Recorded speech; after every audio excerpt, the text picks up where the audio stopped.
और दोस्तों आज के रिसर्चर्स की कुछ प्रॉब्लम्स जो मैंने नोटिस की उनसे मिलने के बाद, क्योंकि बहुत सारे स्टूडेंट्स आते रहते हैं, मिलते रहते हैं और अपनी रिसर्च के बारे में बताते रहते हैं। सबसे बड़ी चीज़ ये कि रिसर्च में आपके टॉपिक के अराउंड कई सारे डोमेन्स ऑफ नॉलेज होते हैं और रिसर्चर एट टाइम्स बैलेंस नहीं कर पाता। उसका एक पर्टिकुलर डोमेन पे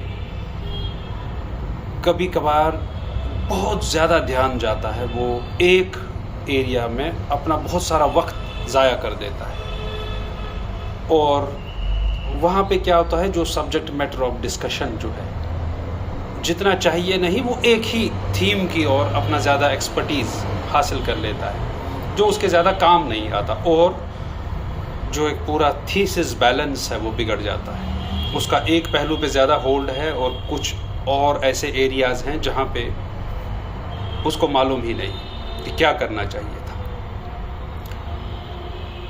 ये एक इशू है कि आप के अगर थीसिस के 4-5 थीम्स हैं, पहलू हैं, वेरिएबल्स हैं, आप कहीं एक या दो पे ज़्यादा स्ट्रांग हो जाते हैं और एक बैलेंस खो देते हैं। आपका हर एक चीज़ पे, हर एक कॉन्सेप्ट पे आपका होल्ड नहीं रहता। दूसरा जो बहुत सारे रिसर्चर्स करते हैं, लाइब्रेरी का बहुत सारा कम इस्तेमाल। जब से स्मार्टफोन आपके पास है, आपकी ये गलतफहमी है कि इसमें सब कुछ है। आप जब तक लाइब्रेरीज़ में अपना अच्छा खासा वक्त नहीं बिताएंगे तब तक आप कतई एक अच्छे रिसर्चर नहीं बन पाएंगे, क्योंकि जो रियल विजडम है वो रियल विजडम किताबों में है। जब आप किताबें पढ़ते हैं और ऑनलाइन तो रिच सोर्सेज का एक्सेस का इशू होता है, आप रिच सोर्सेज का एक्सेस नहीं कर पाते हैं और उसकी वजह से एक सुपरफिशियल अनऑथेंटिक सोर्सेज आपको मिल जाते हैं स्मार्टफोन से या ऑनलाइन। जब आप लाइब्रेरीज़ में जाना पसंद नहीं करते, जब आपका जो नीच है, आपका जो एरिया है, उस पर किताबें नहीं पढ़ते और किताबों से कॉन्सेप्ट्स क्लियर नहीं करते, ये एक और बड़ी प्रॉब्लम है जहाँ पे जो एक रिसर्च के लिए, एक अच्छे रिसर्चर बनने में आपके सामने एक बाधा खड़ी हो जाती है। आज के रिसर्चर्स की एक और प्रॉब्लम है, they hardly pen down their notes, observations, even imaginations. क्योंकि जब आप किसी डोमेन पे काम कर रहे हैं, एट टाइम्स आपके ना बाथरूम में भी आइडियाज़ आएंगे उस चीज़ को लेकर। जो कुछ भी आपकी थॉट में आया, अगर आपने फ़ौरन उसे पेन डाउन नहीं किया तो आपने उसे लूज़ किया। ये सिर्फ डिस्कशंस ही नहीं होते, कुछ ऐसे फील्ड इनपुट्स होते हैं जो आप भूल जाते हैं बाद में। आपका देयरफॉर एक रिसर्चर्स डायरी रखना बहुत ही ज़रूरी है। मैं हर एक रिसर्चर को ये सलाह देना चाहूँगा कि आप जब रिसर्च किसी डोमेन की शुरू करें तो अपने साथ एक डायरी रखिए, हमेशा रखिए। किसी से मिलें तो जो भी आपको लगा नॉवेल था, बिकॉज रिसर्च नाम ही है नॉवेल्टी का, ओरिजिनलिटी का, ऑथेंटिसिटी का, न्यू नॉलेज का। जब आप किसी से मिलें, आपको एक लाइन ही क्यों ना मिले, आपने पेन डाउन की, अब ये महफूज हो गई।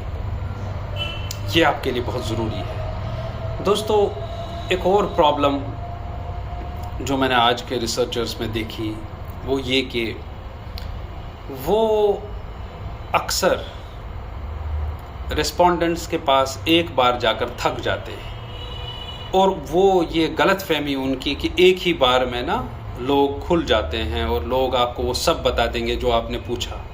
ऐसा नहीं होता।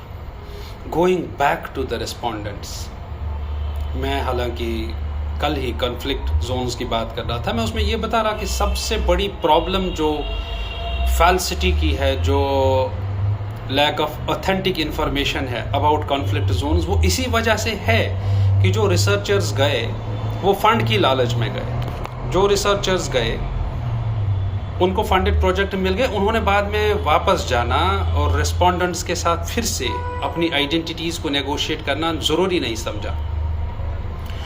वो उस रिस्पोंडेंट्स के इनपुट्स को वेरीफाई करना भूल गए। वो बार बार उन रिस्पोंडेंट्स को कंसल्ट करना भूल गए, ताकि जो उनको फेक इनपुट्स मिले, जो उनको मैनिपुलेटेड डेटा मिला, उन्होंने उसी पे अपना फ्रेमवर्क बनाया, उन्होंने उसी को एनालाइज करके थ्योरी बिल्डिंग की, जो बहुत बड़ी गलती है। दैट मीन्स जब आप किसी डोमेन पे काम कर रहे हैं और उस डोमेन में आपने अपने रिस्पोंडेंट्स चूज़ किए, आपकी ये बड़ी गलती होगी अगर आप एक ही बार में उनको कंसल्ट करेंगे और उनसे इनपुट्स लेके बस फाइनल कर लेंगे। This will defeat the actual goal of authentic research. So don't leave them. Try to meet as much as possible. Try to spend as much as possible time you can. तभी तो respondent खुलेगा, तभी तो जो उसने कल कहा वो बताएगा, नहीं सर मैं आपको तब सही नहीं बोला, दरअसल बात ये है, तब आप सही इनपुट पे पहुंचेंगे। और दोस्तों, जो मेकिंग अ बैलेंस की बात मैं कर रहा था, जहाँ पर बैलेंस खो जाता है, जहाँ पर आप एक ही थीम की तरफ चले जाते हैं, वहाँ पर प्रॉब्लम शुरू हो जाती है। और सारे रिसर्चर्स को एक और इनपुट मैं देना चाहूँगा कि अच्छी रिसर्च कैसे बनती है और बुरी रिसर्च की वजह क्या है। ख़राब रिसर्च ये है कि हम रिसर्च के दौरान टीचिंग नहीं करते। टीचिंग का एक बहुत बड़ा फ़ायदा है दोस्तों। टीचिंग का फ़ायदा ये है कि आप धीरे धीरे इवॉल्व हो जाते हैं, आप अपने आप में मैन्युफैक्चर हो जाते हैं। आपके अंदर की जब हम पढ़ाते हैं तो हमारे कॉन्सेप्ट्स क्लियर होते हैं। जिनको हम पढ़ाते हैं उनके हो ना हो, उनके तो होते ही होंगे, लेकिन किसी भी चीज़ कॉन्सेप्ट पे जब आप डिलीवर करते हैं तो ज़रूरी है कि आप खुद पढ़ते हैं, और पढ़ने के बाद एक अच्छा सा रिवीजन हो जाता है जब आप पढ़ाते हैं। जब आप पढ़ाते हैं आप रिसर्चर कहलाते हैं, आप एज अ रिसर्चर इवॉल्व होते हैं, आप एज अ रिसर्चर मैच्योर होते हैं।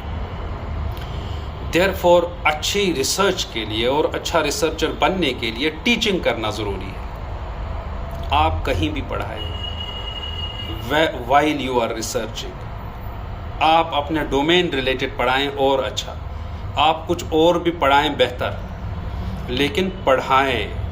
Go and teach. Teaching is a brilliant idea when it comes to, because most of your subject centric concepts get cleared. आपका एक नॉलेज बेस बन जाता है, एक नॉलेज बैंक बन जाता है, और उस नॉलेज बैंक की वजह से आपकी रिसर्च रिफाइन हो जाती है। आप रिस्पोंडेंट्स को बार बार कंसल्ट करते हैं, आपको और ऑथेंटिक इनपुट्स मिलते हैं, वैलिडेटिंग आंसर्स मिलते हैं। आप गुड रिसर्चर तब बनते हैं दोस्तों जब आप अपने थीम्स को बैलेंस करके नॉलेज गेन करते हैं। किसी एक ही नीश पे, किसी एक ही वेरिएबल पे आप सारी नॉलेज गेन नहीं करते और बाकी वेरिएबल्स को आप भूलते नहीं हैं या आप इग्नोर नहीं करते हैं। और सबसे बड़ी बात, books are the real source of wisdom. उनका अदल बदल मत देखिए, उनका रिप्लेसमेंट ऑनलाइन नॉलेज और अपने स्मार्टफोन से मत कीजिए। लाइब्रेरीज़ में टाइम स्पेंड कीजिए। ये सारे स्टूडेंट्स के लिए भी और ख़ुसूसन रिसर्चर्स के लिए। आप तब तक एक अच्छे रिसर्चर बन ही नहीं सकते जब तक आप until and unless you will not go back to the basics, you will not read the original sources, original texts. That makes a good researcher in you, and that rather manufactures you, evolves you into a good researcher. Thank you.